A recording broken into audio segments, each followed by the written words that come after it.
बहुत बहुत शुक्रिया इस खबर के लिए। लेकिन आप बने रहे हमारे साथ और हमारे दूसरे संवाददाता यानी कि सूर्याग्नि रॉय हमारे साथ दक्षिण 24 परगना से बने हुए हैं। सूर्याग्नि, आपसे जानना चाहेंगे सबसे पहले तो वहां की तस्वीरें दिखाइए, क्योंकि ये जो पूरा इलाका है खास करके टीएमसी का गढ़ माना जाता रहा है, और यहां पर किस तरह की वोटिंग हो रही है, क्योंकि हिंसा की भी खबरें यहां पर बदस्तूर आती रही हैं। देखिए, जैसे आपने सही कहा कि साउथ 24 परगना को तृणमूल का घर कहा जाता है, और ये ऐसा घर है जो 2019 में भी बीजेपी वहां पे कुछ सीट यहां से उठा नहीं पाई। यहां पे 7 बजे से बारुईपुर वेस्ट में है, जहां पे स्पीकर विमान बैनर्जी खुद कंटेस्टेंट हैं, और यहां पे देखिए शांतिपूर्वक वोट हो रहा है। सीआईएसएफ सेंट्रल के जवान भी तैनात है। हर वोटर की आईडी कार्ड देखी जा रही है। एक इंटरेस्टिंग चीज़ अगर मैं कहूँ, एक हमारे कैमरा पर्सन को दिखाने के लिए, सर ये আপনাদেরকে এই গ্লাভসগুলো কারা দিয়েছে?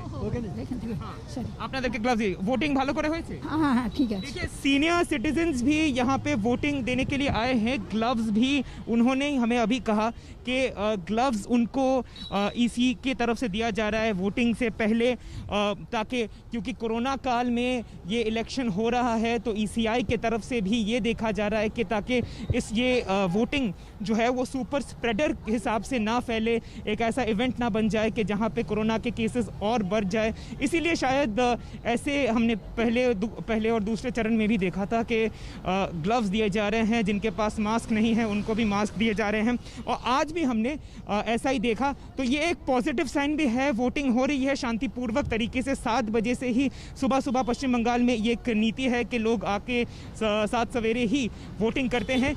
हालांकि जैसा आपने कहा कि साउथ 24 परगना में पिछले इलेक्शन भी देखा था कि कुछ हॉटस्पॉट्स है जहां पे वायलेंस इरप्ट होता है, और आज वो ही देखना है कि कैसे इलेक्शन कमीशन और जितने भी फोर्सेस हैं उसको काउंटर कर सकती है कि नहीं।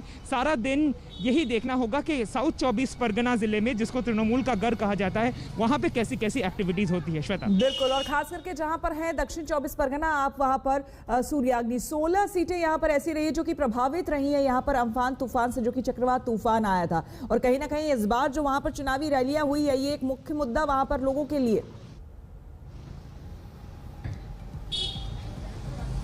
जी बिल्कुल, और बहुत जब आम्फान तूफान आया था, एक ऐसा सिचुएशन इवॉल्व हुआ था कि लोगों ने बहुत ही प्रोटेस्ट किया था। बहुत सारे लोगों ने कहा था आम्फान का पैसा जो है वो उनके पास नहीं आया था। करप्शन के बहुत सारे एलिगेशन सामने उभर कर आए थे। बीजेपी, लेफ्ट, कांग्रेस, इन लोगों ने दावा किया था कि आम्फान का जो करप्शन, जो पैसा था, सेंट्रल का पैसा था, वो लोकल तृणमूल के नेता लोग खा गए। और अगर ये इसमें सच्चाई है, और ये भी देखना होगा कि क्या वोटर्स साउथ 24 परगना के, स्पेशली जो सुंदरबन की तरफ जो वोटर्स हैं, क्या वो उस पर रिएक्ट करते हैं कि नहीं, और किस हिसाब से वोटिंग की प्रक्रिया होती है। ये पूरा विषय जो है ये खुल के मई 2 को ही आएगा कि यहाँ के लोकल्स, यहाँ के वोटर्स आखिर में क्या चाहते हैं। श्वेता, बिल्कुल, अनुपम के पास चलेंगे। अनुपम, आपसे जानना चाहेंगे हुगली में खास करके आप जहां पर हैं, ये जो पूरा इलाका है, ऑल्दो टीएमसी का ये भी गढ़ रहा है, लेकिन जिस तरह से आपने भी बताया और लोकसभा चुनाव में भी जिस तरह से बीजेपी ने यहाँ पर एक तरह से कहे कि काफी बढ़त यहाँ पर बनाई थी, तो इस बार पूरी ताकत झोंक दी है बीजेपी ने, और वो हमने चुनावी जंग देखा है, उस प्रचार में हमने वो जंग देखा है। लेकिन कुछ कह पाना फिलहाल मुश्किल, क्योंकि वोटर्स जो है यहाँ पर ज्यादातर संख्या जो है वो मुस्लिम वोटों की है। ध्रुवीकरण की आशंका यहाँ पर बहुत ज्यादा एआईएमआईएम के उतरने से। जी श्वेता, बिल्कुल इस बार पूरे पश्चिम बंगाल में ही ध्रुवीकरण का एक माहौल हम देख रहे हैं, और ख़ास तौर पर बीजेपी, टीएमसी या आईएसएफ की ओर से जिस तरह से प्रचार किया गया, जिस तरह से भाषण दिए गए, चाहे वो ममता बनर्जी हों, चाहे वो दिलीप घोष हों, चाहे प्रधानमंत्री हों, चाहे अमित शाह हों, तो एक ध्रुवीकरण की कोशिश शुरू से ही इस बार देखने को मिली है, और उसका प्रभाव भी संभवतः इस बार देखने को बहुत ज़्यादा मिलेगा। और इन जिन इलाकों में इस बार चुनाव हो रहा है, चाहे वो हावड़ा हो, हावड़ा की 7 सीट पर चुनाव है, हुगली की 8 सीट पर चुनाव है, और दक्षिण 24 परगना की 16 सीट पर चुनाव है, तो ये इन सभी इलाकों में जो अल्पसंख्यक मतदाता हैं उनकी संख्या काफी अच्छी खासी है। अनुपम, हम सीधे चेन्नई की तस्वीरें दिखाते हैं। कमल हासन और श्रुति हासन यहाँ पर मौजूद हैं। वोट डालने के लिए यहाँ पर पहुंचे हैं। आपको हम बता दें कि आज बंगाल के अलावा और 5 राज्यों में चुनाव हो रहे हैं, जिसमें तमिलनाडु में भी चुनाव हो रहे हैं और एक ही फेज में यहाँ पर चुनाव होगा। और ये रजनीकांत को आप देख सकते हैं, दूसरी तस्वीर रजनीकांत की, जो कि वोट डालने के लिए पहुंचे हैं। जबरदस्त भीड़ अपने चहेते कलाकार को देखने के लिए।